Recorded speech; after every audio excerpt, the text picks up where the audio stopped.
Are you a breastfeeding mama that's having a little bit of a harder time getting the rhythm of breastfeeding going? Today's video, I want to share with you tips and tricks to make breastfeeding easier for you and your baby. Stay tuned for more details.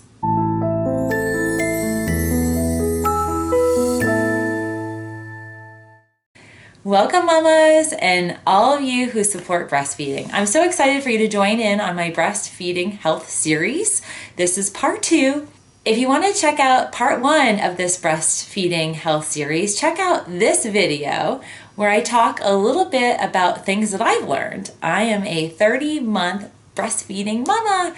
Today, I'm going to cover 5 tips that's going to help you have an easier breastfeeding process. So the first thing is your latch. Latch is everything. Everybody's going to talk about latch. What the heck is a latch? I remember it was like, I don't know, the lactation consultant was saying, you got to get the right latch and latch, and nobody said what it was. So literally it's how you're positioning your baby on your breast. What you want is the baby's latch will cover your entire areola, consuming the nipple, and when they are nursing, the lower jaw is going to massage the lower part of your breast, and that's how they get the breast flow. So it's really key that you make sure their lip placement is appropriate. Sometimes you kind of have to tickle their nose with your nipple to kind of insert the nipple into their mouth. Babies do not know instinctively how to breastfeed. They know where your breast and your nipple is because of the color of our nipple and your scent. They know that. There's that instinctual kind of thing. And if you've ever had a baby kind of crawl up you to find the nipple, they know. They can't see a whole lot, but they know where your nipple is. But you have to train them, you have to teach them how to latch appropriately. A lot of times women experience pain. That's not the best latch. So a lot of times women experience pain, and pain is an indicator that you don't have the right latch. Sometimes there might be a tongue tie or a lip tie, that's kind of like tendon at the top of the baby's mouth, lip, and under the tongue. That might be a factor, but a lot of times it's the lip. So you want to make sure that the baby, when they're attaching, that their lips turn down instead of turn in, because that can be really uncomfortable. You want the baby's nose to line up with your nipple. You want their chin to rest gently on your breast. And you want to hold them so where they are in proper alignment. There's a lot of different ways to kind of position the baby once you feel comfortable, but the key is the latch. It's going to feel weird. It's going to feel like your boob is just being completely sucked on, and it is. There is a difference between sucking, latching, engagement, and pain. You will experience these feelings. You're going to experience where you will feel the actual latching and the nursing.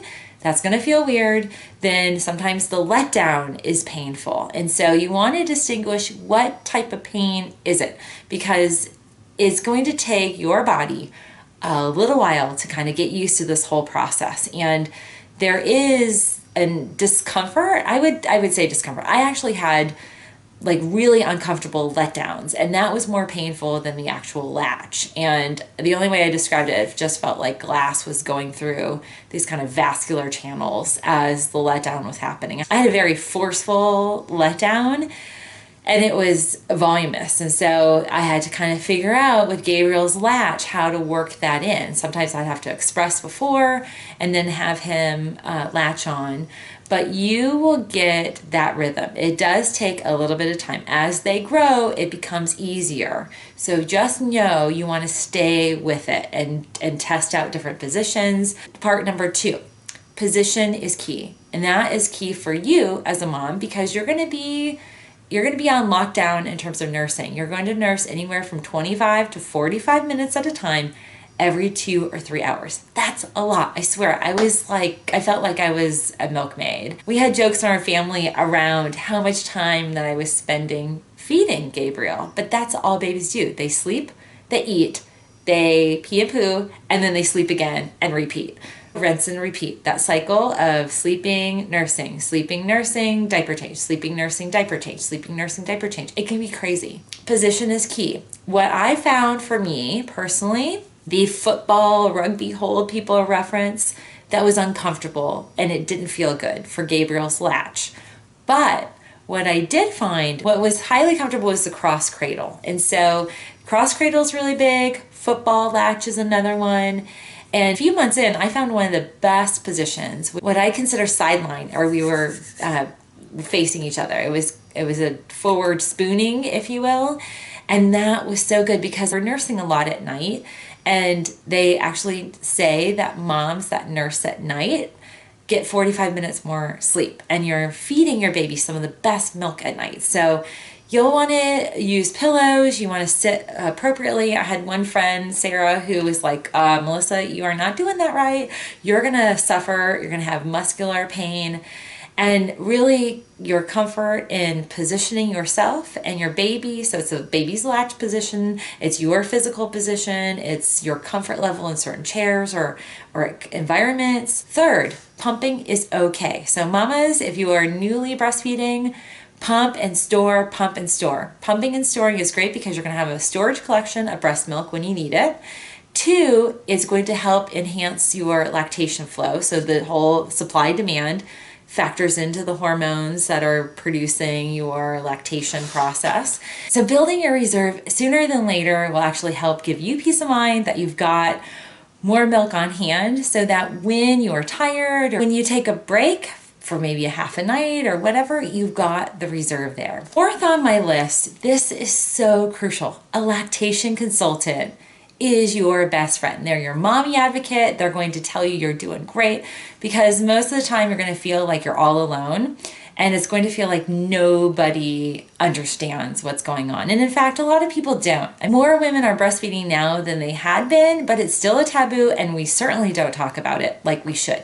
We live in a world where we don't have the type of maternal support that's really required. And so your lactation consultant really is your best friend. They're your supporter, they're your cheerleader, they're going to validate a lot of concerns, fears, and frustrations. Your Latch League, mommy groups. I'm going to include a Facebook page that's really great. Dairy Queens was hugely helpful. Sometimes I just want to celebrate a win and I wouldn't want to communicate it to any friends or anybody I knew, but I knew other breastfeeding moms were out there to be like, yay, woohoo, you're at 12 weeks, woo. And it's so exciting. It's a community. Find your community of breastfeeding moms in your area and connect with them. And finally, find your rhythm. Rhythm between you and your baby it'll sync up. And it'll sync up in this really beautiful natural nature.